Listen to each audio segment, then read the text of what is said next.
everyone, my name is Omega the Real, or Omega if you want to keep it short and simple, and today we're continuing the Japan photo video stuff that I did from last time. Now our first video on this, I looked at the Godzilla store, and while it isn't my main audience, I still think it did pretty good. Nemesis Prime did so much better though. So I'm going to bring it back to the roots, and we're going to look at some Transformers I found in the area of Osaka.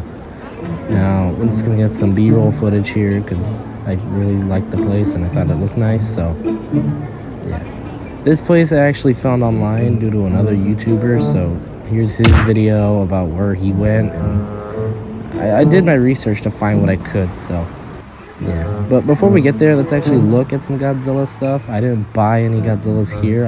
I saved all my money for that Godzilla store, so there's going to be none bought in this video. Overall, the selection they have here is pretty nice. A bunch of new and slightly older Godzilla toys. Nothing too crazy.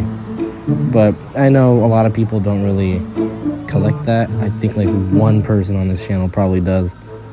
But I just wanted to show this off because I thought it was really cool. And over here is our SH Monster Arts displays, and woo, that is a lot of money for those things. A lot of money. I do really want to get back into SH Monster Arts again, but honestly, it's really expensive to just collect, so I'll just continue being an observer, and I'll keep it at that. Now, this store, I forget the name. I'm pretty sure it was Jungle in Osaka. I'm pretty sure that was the name.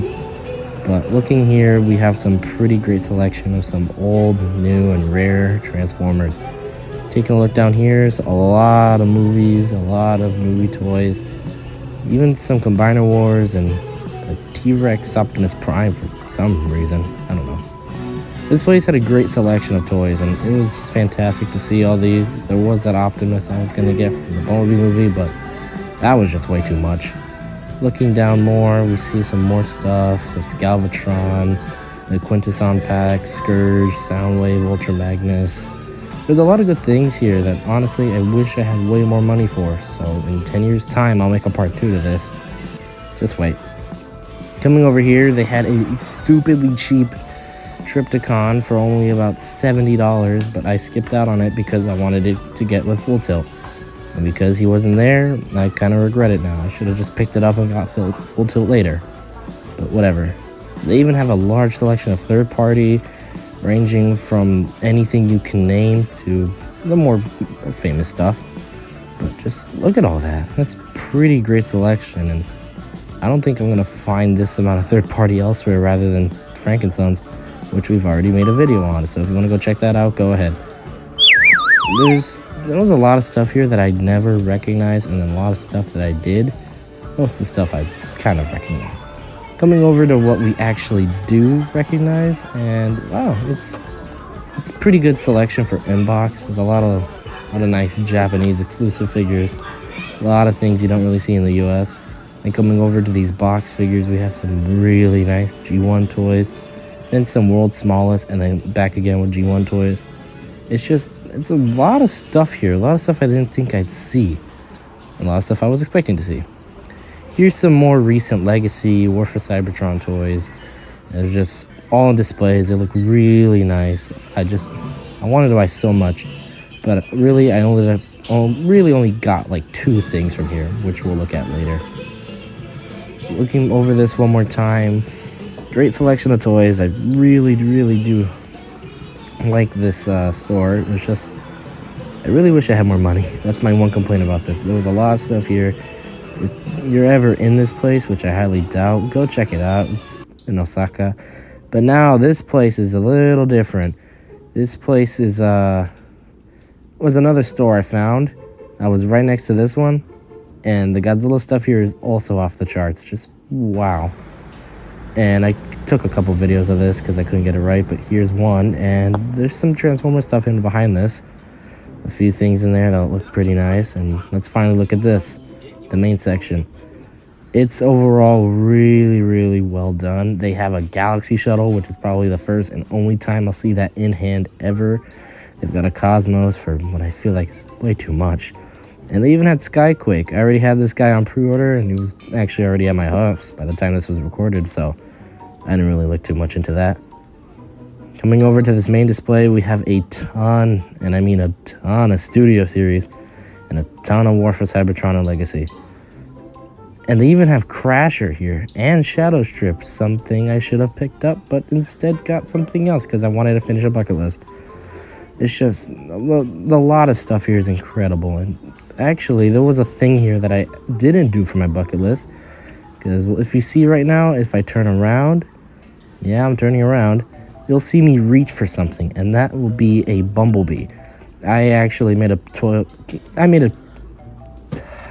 can't talk. I made a tweet a while back saying that I really love the design of those closed box, like Studio Series packaging, and if I could get one of the Dark of the Moon Bumblebee, I would. But unfortunately, that thing was like $50, so it was way too out of my league. I wasn't even gonna go for it. So unfortunately, I had to skip that. But if it's still there in 10 years' time, I'll probably get it.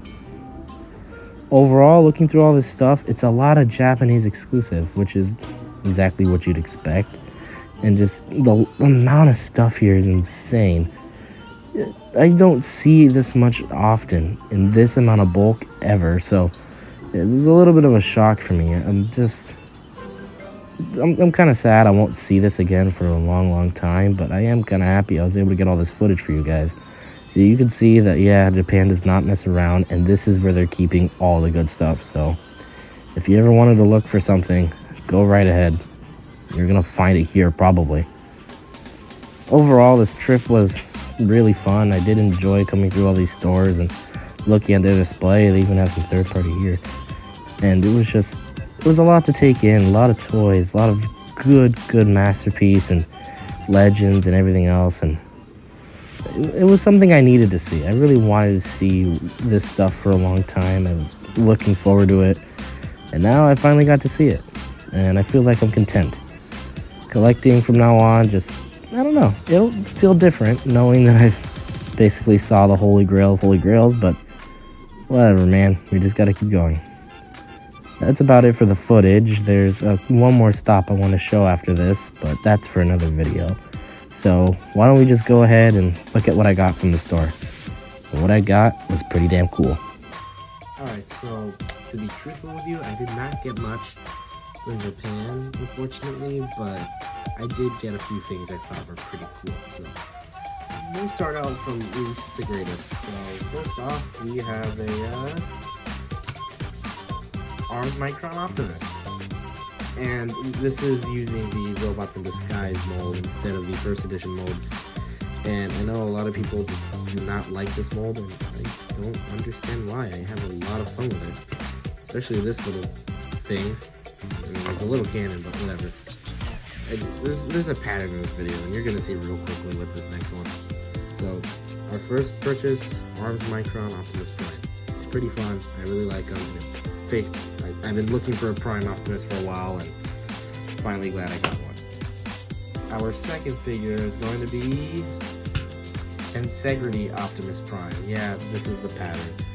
And I was looking for this one for a while because I like the Ultra Magnus mold, and the red colors for Optimus here they work a lot, and I love the design. So I was able to find it for $50 instead of an almost 62 Hasbro Pulse is offering.